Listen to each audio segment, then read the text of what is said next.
Great. Hey, everyone. Welcome.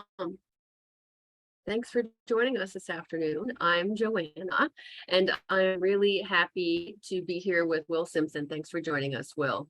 Will is part of Green Circle Ideas, and Will has been working with GSN for a year now, and we have been doing this sort of educational video series where we're talking about ways in which we can embrace sustainability in our culture. And I think that, Will's done a really great job of taking time and really thinking about how to talk about this in a way that relates and reaches the folks that are part of our network, and really tries to inspire people in terms of developing strategies for waste recovery. So really thank you for that, Will. And as you all know, Dara is here in the control room, kind of making sure everyone can be seen and heard. Thank you for that, Dara. Of course. And I welcome you all today, and I will turn it over to Will. Thanks, Will. Awesome. Thank you, Joanna. And yeah, thank you again to everybody who decided to take the time out of your day to have this very important conversation. I'm going to tell you a little bit about myself throughout the course of this webinar, but it's been a real pleasure getting to know the GSN Planet community, getting an opportunity to really speak about the subjects that matter most to the spa and wellness segment, and really understanding what it is that are the pain points for everybody who attends these calls. So with that, I just want to thank you again for taking the time, and I hope that you can get some real value out of this conversation. I'm just going to ask you, Dara, if you can, thank you very much. Yeah. And then I'm going to begin, and here we go. So I always like to begin with kind of a little bit of thought leadership, a thought exercise, if you will. And with that, I want you to just take a second to look at this image. This, if you can believe it, is actually the most detailed imaging we've ever had as a society of a human cell. So at a molecular level, you can see that there's just so much going on inside of all of us. There are actually 37 trillion cells in the human body that all have this incredibly intricate structure. And I look at this and I see texture and color and all kinds of movement. And it just reminds me that beauty is inherent in us at the most fundamental level. That's an image from NASA. And so is this. When you zoom out, you can see billions of people living in the same biosphere. And those 37 trillion cells inside each of us are evidenced here with everything we've ever experienced in the whole planet sort of together in this one image. Unfortunately, we know that as beautiful as the planet is, as life-containing as it is, it's also in trouble. And unfortunately, all of these scenes are ones pulled from the newspapers of 2022. Of course, there's the intense flooding in Pakistan. There have been some really devastating tornadoes throughout North America, global water shortage, and that image you see in the top right-hand corner is actually from yesterday, just a few miles from where I'm sitting currently, of wildfires. Believe it or not, I'm from Vancouver, Canada, and Vancouver actually had the worst air quality in the world yesterday, according to the air quality index at 190. So I think it goes without saying that we're experiencing some really drastic challenges to our planet.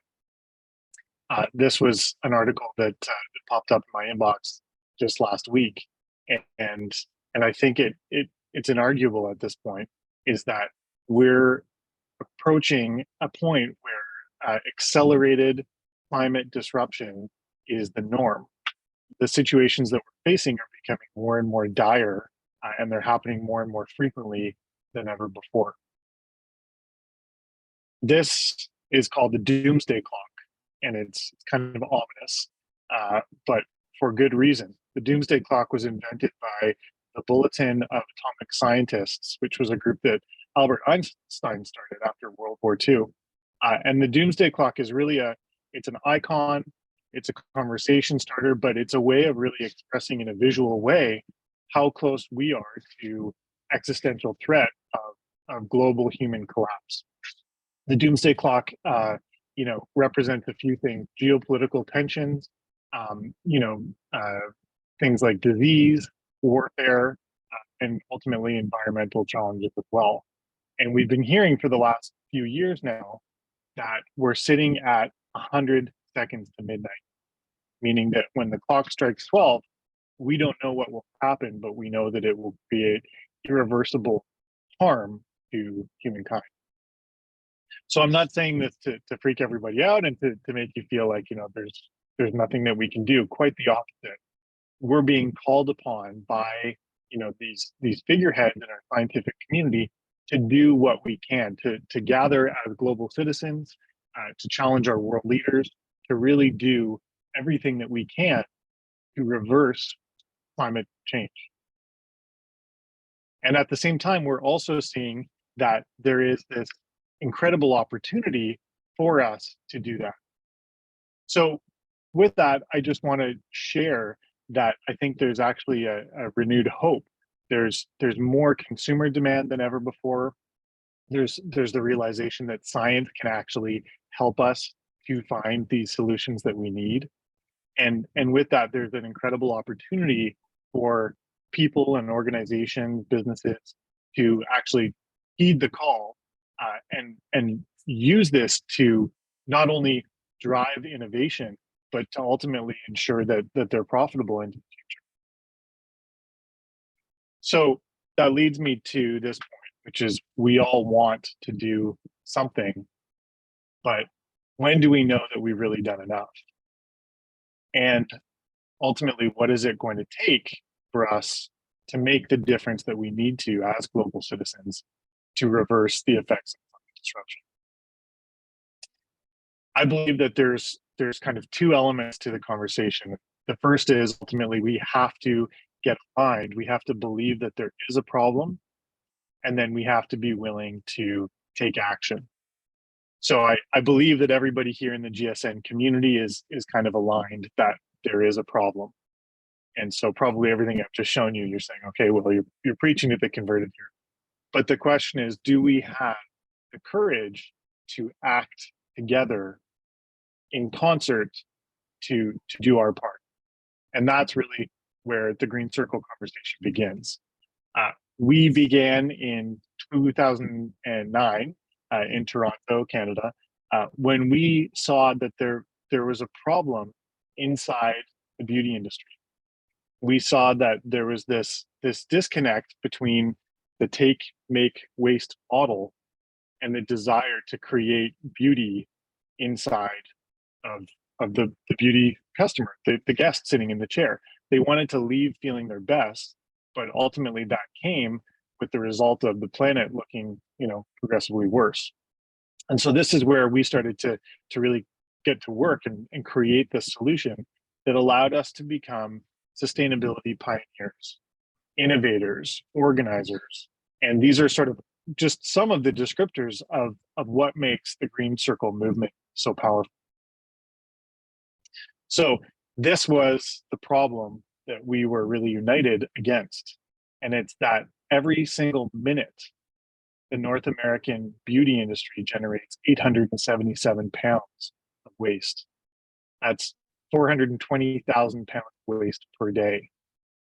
And so when you think back to, the last time you were sitting getting a service done, whether it was a hair service, a waxing service, or even something like a facial, you realize that small amount of waste that seems fairly insignificant, when you multiply that against all of the service providers here in North America, globally, you begin to see that there's this massive mounting problem, and it's a waste problem. Ultimately, it's what's going to the landfill that could be recovered and repurposed. And so this was really what we did, was we created this program that allowed us to look at all of the different elements of the beauty, now the wellness industry, create enhancements for our partners so that at every level, through their events, through their academies, through their distribution chains, there were responsible solutions for the management of their waste. And by doing that, we're able to really close the loop on that waste being generated inside the industry. So Green Circle is a certified B Corp. For those who don't know, B corporations are, there are a number of household names like Patagonia, Danone, Fleta. These are groups that are known for not only being some of the best in their industries, but also some of the best for the planet. In order to achieve B Corp certification, you have to really be committed to using business as a force for good. And by doing that, what you're doing is you're taking the traditional shareholder value model where everything is about delivering bottom line dollars to shareholders, and you're inverting that. And what you're saying is everybody in this chain, from the farmers or the suppliers up to the people actually working inside the organization to the planet, every one of these is a stakeholder, and we need to deliver value to all of our stakeholders. So what this means is that every 3 years we actually recertify, and the expectation is that we're recertifying at a higher and higher level that really points to environmental, social governance. Everything we do helps people and the planet to improve. And B Corp certification is very closely linked to the UN's Sustainable Development Goals.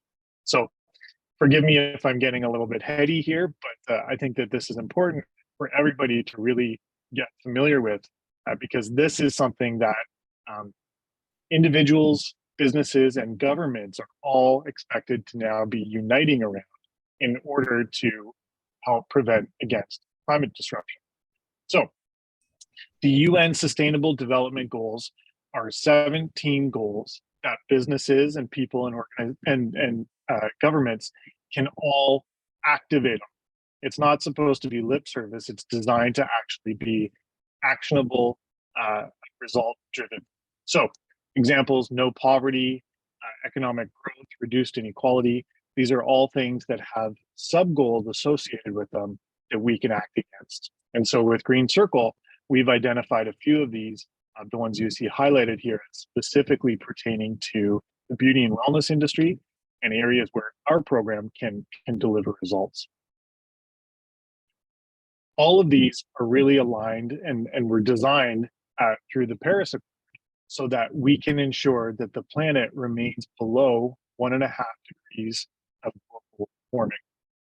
That's the temperature that scientists have told us. After that point, there's no reversing climate disruption.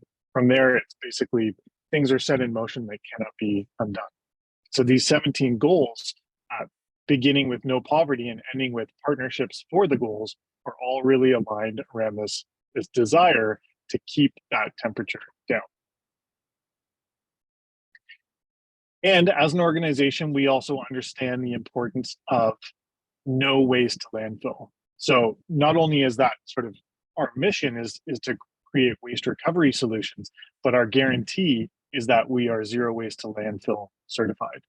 It's our promise that of the materials we collect from our members, nothing will ever enter the landfill, because again, once we lose that visibility into what's happening with those materials, once they're outside of our chain of custody, we can no longer ensure that they're not going to become environmental pollutants.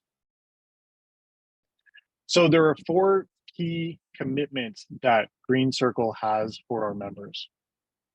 These are the 4 pillars of our program, and these were the 4 things that when we looked inside the beauty industry in 2009, we kind of asked ourselves, what do beauty businesses need in order to actually be sustainable long term? Not just environmentally sustainable, but also financially. And so it was first and foremost to be green, to create a meaningful, measurable waste recovery strategy. Second of all, to help them to actually build revenue. And third, to save money. These 2 are very much in tandem with each other. And the goal here is that, by being a Green Circle member, this program lives outside of your budget, and this doesn't compromise your profitability. So I'll get into that in more detail, but ultimately what we know is to be environmentally sustainable, your financial sustainability should never be at risk.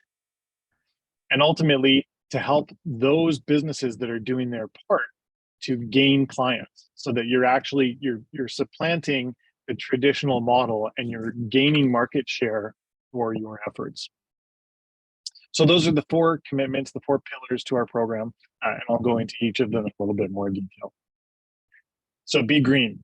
This was really, this was where the whole thing started. And it was this challenge that we saw in the take, make, and waste model, where our industry expected that it could continue to operate sustainably into the future by landfilling 500,000 pounds of waste per day.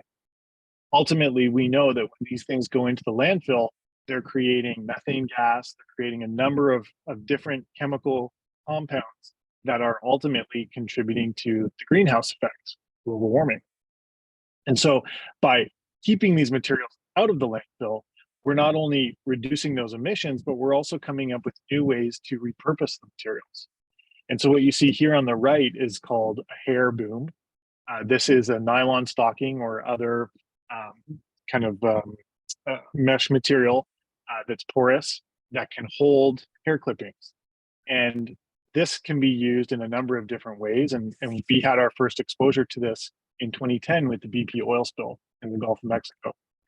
Volunteers were taking hair, they were putting it into nylon stockings, and they were making these funny little booms to string along the shoreline to keep oil from coming up. They were using them to contain the spill in the water, and ultimately they were actually using them to clean up the oil. Hair has this natural affinity for oil. It's biologically kind of inherent in how our scalp produces oil, and the hair holds onto it so our scalp can breathe. In an oil spill situation, the hair can actually hold up to 10 times its own weight in oil. You can bring that up off the water and the water will drain out, but the oil stays adhering to the hair cuticle. And so by doing that, what we're able to do is actually take that oil back onto land, squeeze it out, and recover all of that oil. And that can actually go back into the market to be used. The boom itself can be used a number of times before ultimately it becomes something that could be used as a fuel source or otherwise broken down naturally using mushrooms. So there's all kinds of opportunities here in the oil spill scenario. And Green Circle over the years has gotten involved in this. We've actually more recently started creating technology, like you can see here, to help people in other remote areas, like Mauritius, when they had their oil spill, so that they can use their local hair supply and some of our materials and some of our support, our education, in order to clean up their local spills. Now, and here you see another example. This was from an oil spill that happened after a train derailment in Canada. The reality is that there are many oil spills every day that we don't hear about because they're not big enough to make the news. But we want to use hair as a local renewable solution for these challenges. The boom you see in the background there, the white one, is actually made out of synthetic material. So ironically, they're using oil to clean up oil spill. Hair has a number of different properties, one of which is that it's got a lot of tensile strength. It can be woven easily. And so we've started experimenting with other things as well, like insulation, stormwater filtration. And this is my personal favorite. This is hair pellets. So this is actually hair that we've collected from our salon members mixed with post-industrial plastic to create this new biocomposite material. And with that, we're actually making recycling bins. These bins are made out of 1.5 pounds of hair, as well as the recycled plastic material. So really what's possible in the world of waste recovery is just starting to be explored. But what we know is that when that stuff goes off to the landfill, it's a one-way ticket and it creates all kinds of environmental challenges. When we can keep it out of the landfill, we can continue to innovate. And so now, in addition to making these bins, we're also starting to explore combs and brushes, We're looking at making anti-fatigue mats that can go behind the chair. All of these things being made out of repurposed material from our members. Now, of course, hair color is also a massive challenge for our industry. We know that when this stuff goes into our water bodies, it creates a lot of problems that bioaccumulate in nature. So as they move up the food chain from our smallest specimens like plankton all the way up to our largest mammals, this stuff is actually biomagnifying. The poisons, the toxins that exist inside these species continue to move up the food chain. And so we know that that's a massive problem, along with the waste that's being generated from spa services. And so over the years, we've continued to add to the types of materials that we could recover. Most recently, here in 2014, when we were asked by estheticians, what can you do for us, like you're doing for the salon side? And so we looked at the waste management hierarchy, and we knew that there are some inherent challenges to those types of materials, liquid chemicals, things like wax strips and popsicle sticks that couldn't traditionally be recycled. So in the waste management hierarchy, you first want to use less, and then reduce and reuse what you can, and ultimately recycle. But if you can't do any of those things, then there is one alternative to the landfill, which is what we call waste to energy recovery. And so we looked at this as a possible solution for some of these materials that couldn't otherwise be recycled. And we came up with something really special. So I'm going to take a moment to just walk you through this. This is waste to energy incinerator. And these exist all over North America. They're in high demand in Europe. We actually have countries that are selling their trash in Europe because they can use it as an energy source. So what's happening here in this system, if you move from left to right, is the materials are being dumped into this chamber where they sit and they kind of settle, and then they get picked up and put into a combustion chamber. In that process, heat, very high heat, is being created, and that heat is heating up a series of water-filled pipes. Those pipes are creating steam, and then that steam goes through a turbine and creates energy that ends up going back into our grid to create a clean fuel source for our homes and our businesses. At the bottom of the process, you can see there's something called bottom ash. That can be used as a layer in landfills. That can also be used to make roads, bricks, and a number of different aggregate materials. The metals in that process are also recovered. So you can picture, if you're throwing out something like a makeup container that's got screws, that metal would actually be collected at the bottom of the burn pile and can then be recycled the way metal gets smelted. And then ultimately we have a system for collecting all of the residual dioxins and chemicals, and that's called a bag house. The bag house is basically where all of that air travels through and gets cleaned so that it's releasing just hot air into the atmosphere. And then what's called fly ash, which is a hazardous material, gets captured in that process and gets specially treated so that it's not ever being released back into the atmosphere. This waste to energy system is not perfect. The best thing we can do is not create this stuff in the first place.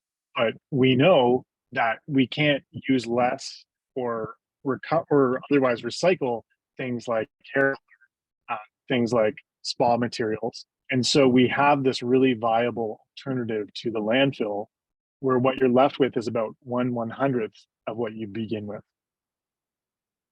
This is our solution. So how does it get paid for? Well, the Green Circle technology, how we educate people to use our program is through something called the environmental stewardship fee. The actual fee that you charge, is entirely up to you. Some people do it as a percentage. Some people do it as a separate line item on service tickets, but usually it's somewhere around $2. Some people also create a larger umbrella fee that they can use to address other line items in their budget related to COVID, related to health insurance, any number of other health and sustainability related line items. In which case it may be higher, maybe as high as $10 or $20. But typically what we see is somewhere around a $2 eco fee being charged to offset the footprint of the business and the footprint of the waste service that particular guest is receiving. A portion of that comes to Green Circle, and it pays for the management of our waste recovery program.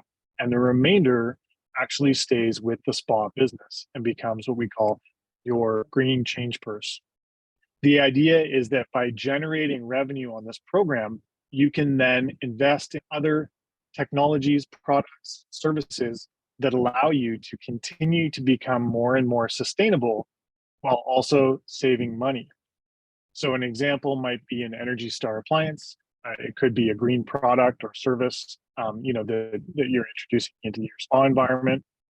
All of this is helping you to run a more efficient business, which allows you to grow your bottom line while also showing your guests that you have a strong environmental position. That's where the build revenue and save money live hand in hand and are really designed to support the business to become more financially sustainable. And lastly, as I mentioned, helping our salons and spas to gain clients. So here's what we learned when we did a study in 2020 with a group called Modern Salon Research. 72% clients are interested in knowing what happens with the waste after their beauty services. Not only that, but 60% of consumers would actually consider changing businesses if they knew that the waste from their services was being recycled or responsibly managed. So 60% of consumers would actually walk across the street to, a rival competitor because they have a program like this in place. And 88% of beauty professionals believe that it's important to work in an environment that's green or sustainable. So these are things that maybe don't seem like such a shocker to you, but we've been having this conversation now for 13 years as an organization. And people often say to us, okay, but I don't know if my customers would actually pay the $2 on their service ticket. I don't know that this is something that actually matters to them. And this is why we commissioned this study, was to really understand what the attitudes towards sustainability were for the professional as well as for the consumer. And what we learned was that overwhelmingly, people are in favor of these sustainable initiatives. So in 2020, just as our study was being released, we found ourselves in the midst of a global pandemic. And unfortunately, I think we've probably all seen this image before. And a mask, cast adrift somewhere in nature. Unfortunately, the reality is that, as these waste materials start to accumulate in the world, they also have a way of finding their place in nature in some of our most, sacred spaces. And certainly that was the case with all of the waste from the pandemic. And not just in our spaces, but actually compromising the health of some of our most vulnerable species. And with that, Green Circle knew that there was a requirement to act, to do something. And that was when we created the PPE Recovery Initiative. We knew that when beauty and wellness professionals were going back into the workplace, they were going to require this arsenal of personal protective equipment. We also knew that there is a way for ordinary consumers, people who had to wear PPE in their day-to-day life, there would be an opportunity for them to actually do something with that when they discarded it. And so we repurposed our spa program to enable the recovery of PPE. Same solution, waste to energy. It's now actually evolved, and we're able to turn that back into new non-woven fabric to create new PPE out of those discarded materials. So that's a really great story where we began with the waste to energy recovery process, and now we're able to actually move up the waste management hierarchy to a repurposing process. In 2021, we worked with a group called Plastic Bank to recover ocean-bound plastic.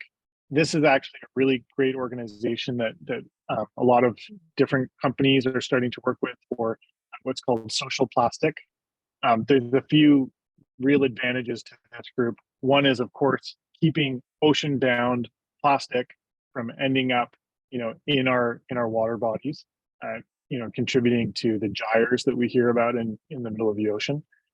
Another is that it's actually creating recycling infrastructure in developing nations, and it's creating, social opportunities for employment.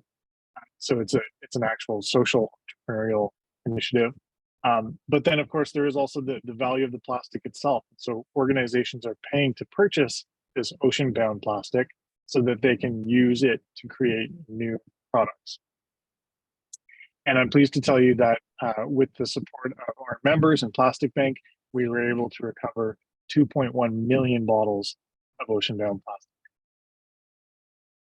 And then in 2022, of course, we relaunched the SPA Planet Alliance.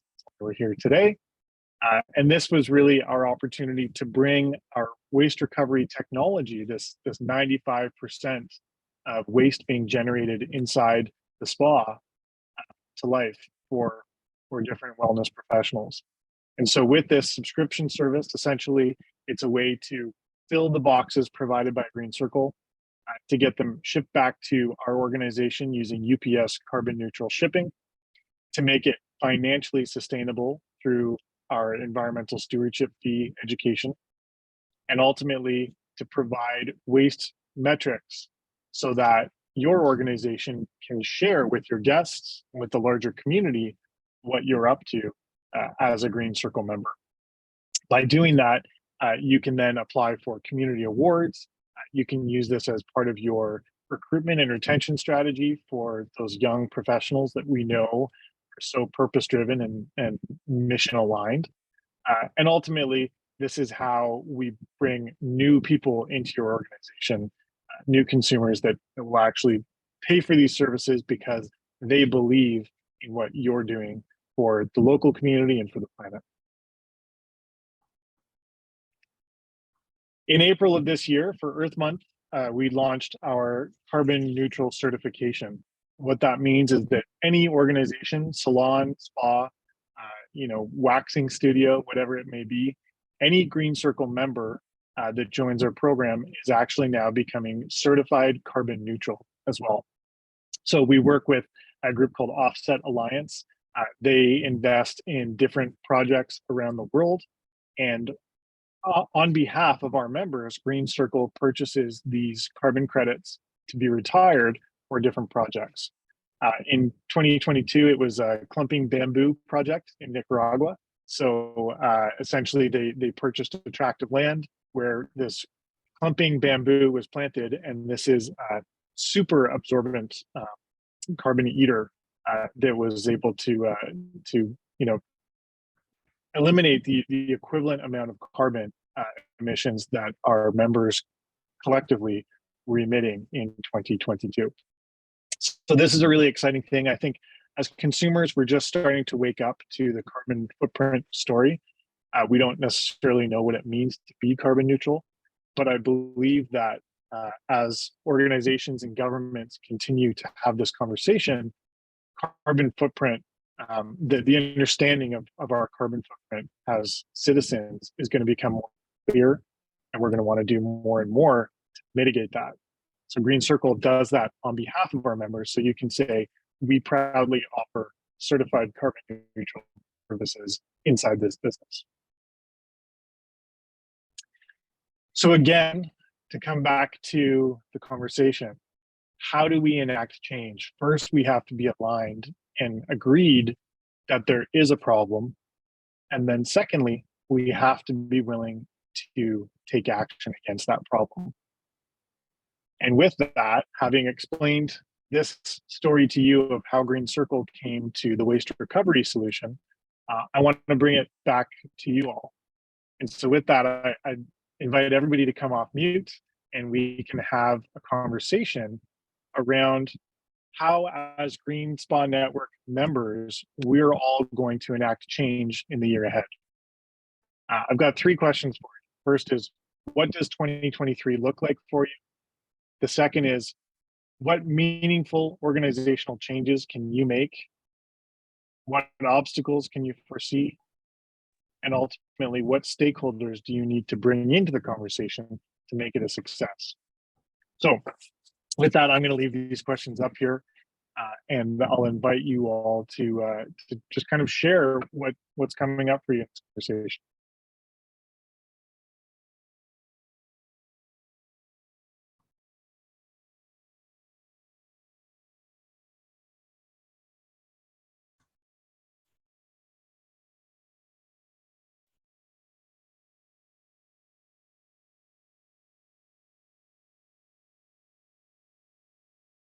Well, what are some of the most common obstacles that you have seen from, say, like a small salon trying to follow these initiatives?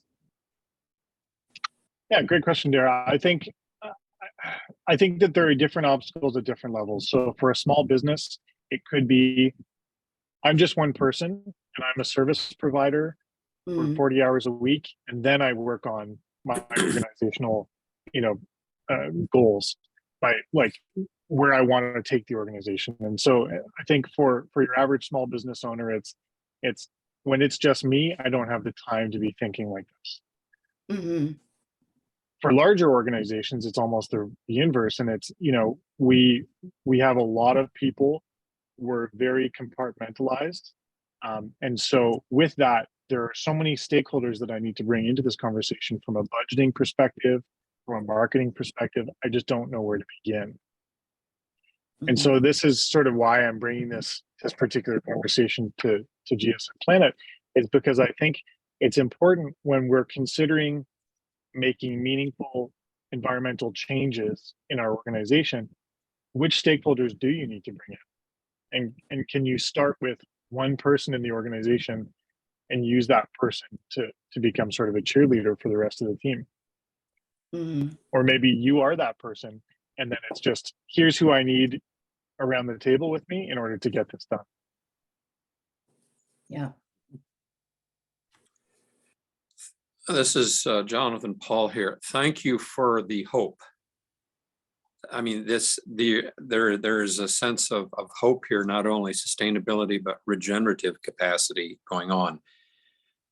Lots of questions here. On the third question, in terms of stakeholders, you're familiar with the work of COPRA and systems, Friho COPRA?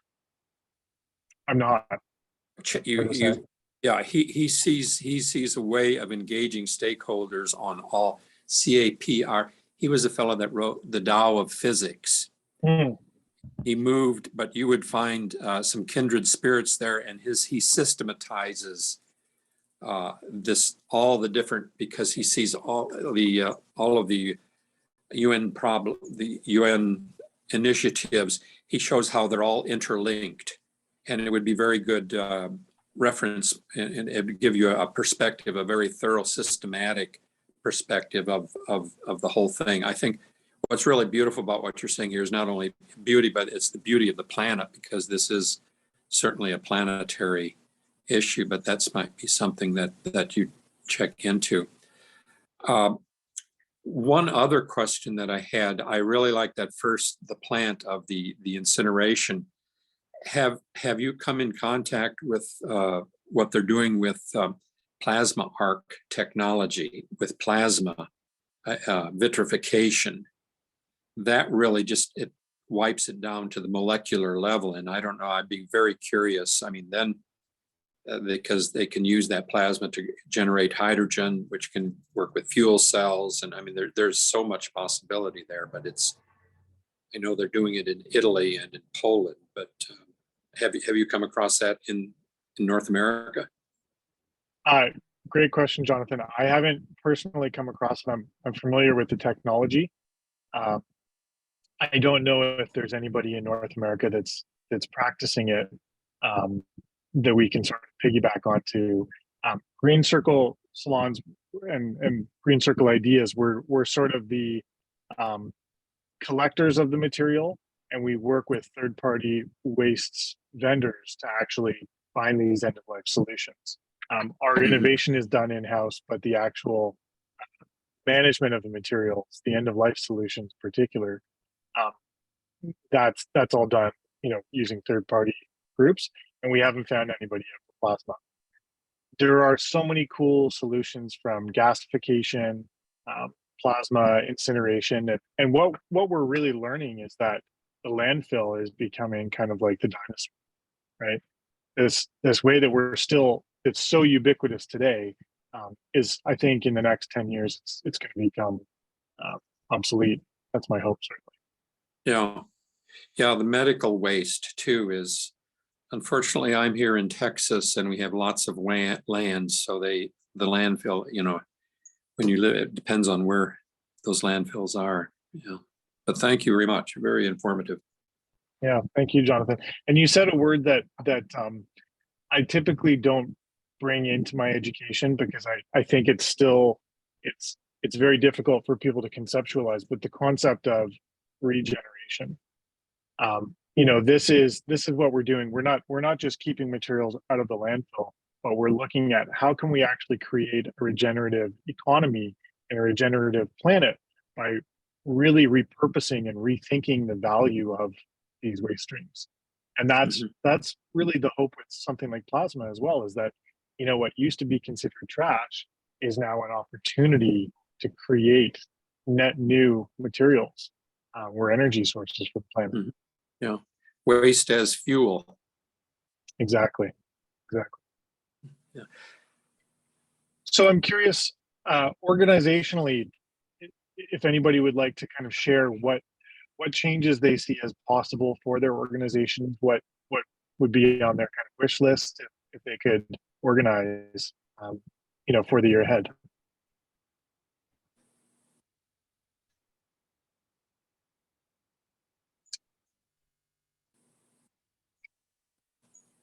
Dara, what's on GSN Planet's radar for the year ahead? Well, I immediately am thinking about this conference that we are planning, and I'm sure that there would be opportunities there to cut down on trash is generated and make sure that, we're doing our part in getting the products to people, but doing it in the smartest way possible. Yeah, absolutely. And I think by approaching events or upcoming projects through this lens of sort of what changes can we make, what are the potential obstacles, and who can we bring into the conversation to actually overcome those, I think that we'll find we can really make a big difference in the year ahead, and we get out of the realm of possibility and philosophy to actually making meaningful changes. I think that's a great example. The upcoming event, what could you do from a design perspective to make it a greener event? So thank you for sharing that. Sure. I know we're getting close to sorry, go ahead. Hi, Will. This is Jessica Short. Sorry. Hang on for a second here. I have a puppy in my office with me right now, and she's grabbed the squeaky toy. So I've grabbed it so I can just ask you say a couple things and ask you a couple things. So thank you so much for the presentation. It really, it was amazing and really thought-provoking. For us, we're a spa consultancy. So there's two things. In our office, I think we're very sustainable. We actually share a space with a recycling company, and they sell recycling on a global platform.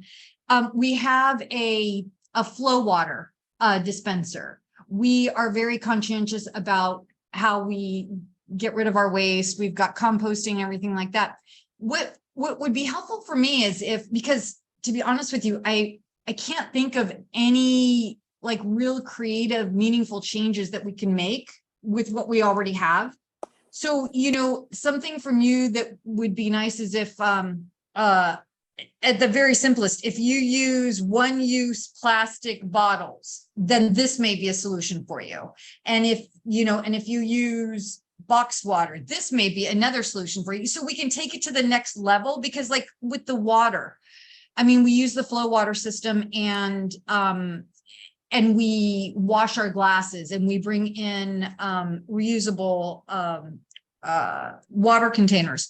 So that would be helpful. And then for us also, it would be really great if we had something that we could give to our clients, especially in the initial stages, because we do a lot of spa development and solutions before they even know that there's an issue that needs a solution. Okay. Got it. So thank you, Jessica. I appreciate you sharing that. I think I might have just the thing for you, or at least a place to start. So first things first, I believe that in order for this education to truly be impactful, I don't want, like I said, I don't want it to just be lip service. I'd encourage everybody to scan this QR code and take a few minutes at some point today to actually hold yourself accountable for answering the questions of what you're going to do with your organization in 2023. One of the things that I committed to for GSN Planet at the start of our partnership was that we were actually going to aggregate all of these answers and share them. And then at the beginning of 2023, we can actually look back and see, who has actually made good these potential commitments from 2022. And we can do the same, for the year ahead. So that's the first thing is I'm going to give you something, but first we need something from you. If anybody doesn't have, if you're on your phone and you don't have the ability to scan this, we can share this out as a link as well. Now, for what I'm going to give you, well, first I'm going to give you a nice quote, which is that, change is not always easy, but it begins at the end of your comfort zone. And lastly, this is Green Your Spa checklist. And I think this is probably exactly what you were asking for, Jessica. This is a simple, actionable way for service organizations to really examine their footprint and see what changes they can make today, or if they're doing an intentional build in the future. How can we think sustainably from day one as we're looking at our longer term commitments? So what I'll do for you is I'll just stop my screen share here for a moment, and I will put both of those links in the chat box for you so that you have those if you're on your phone right now.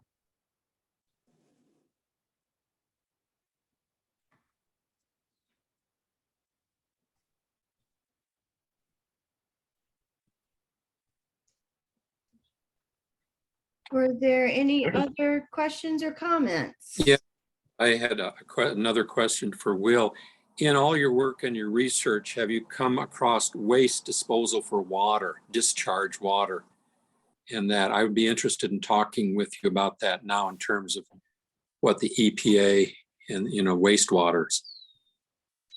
Yeah, that's a great question, Jonathan. I have come across organizations that are doing some really good stuff with gray water. They're using it they're circulating it. So we've got, for example, some salons that use the leftover water from their shampoo sinks for flushing toilets. I've come across some that actually use it as irrigation in their gardens. I personally don't know which systems they're using, or if they're sort of homemade, jury-rigged systems. But why don't you and I talk offline, and I can put you in touch with at least one organization that may be able to give you some more. Yeah, I'll put my email in the chat there for you. Great, thank you. So just as I mentioned, those two QR code links are now also in the chat. The first is a link to the Green Your Spa checklist, and the other is the one that I would encourage everybody to take a few minutes to set some goals for the year ahead. And I see Jessica's already received her checklist. Excellent. So I'll be in touch with you, Jonathan. If anybody else has any questions, if anybody else would like to reach out and talk offline, I think I would be very much open to that, and I'll put my information in here for you as well, so that you can get in touch with me. And you all can always reach out to Joanna or myself, and we can link you as well.